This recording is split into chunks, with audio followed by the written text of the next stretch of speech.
This is the Lone Crater YouTube. We hope this video helps.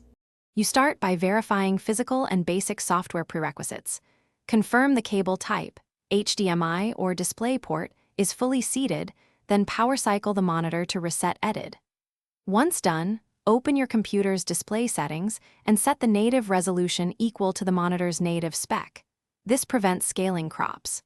Make sure display scaling is 100% or appropriate. If using multiple monitors, designate the problem screen as main to avoid windows extending incorrectly. These first steps remove the most common misconfigurations quickly. Next, you dive into graphics and monitor-level controls because the operating system can't override GPU scaling behavior.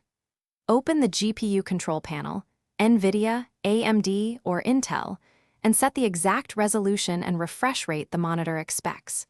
Choose scaling mode to full panel or maintain aspect ratio, depending on the result. Then use the monitor's on-screen menu to turn off overscan/zoom and manually adjust horizontal or vertical position if available.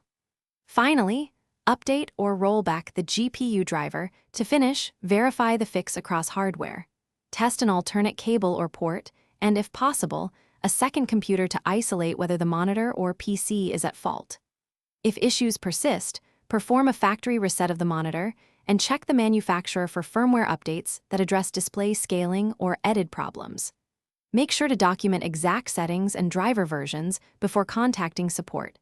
This saves time. One key tip: try a different resolution or refresh rate temporarily to see if overscan disappears, which pinpoints scaling as the culprit.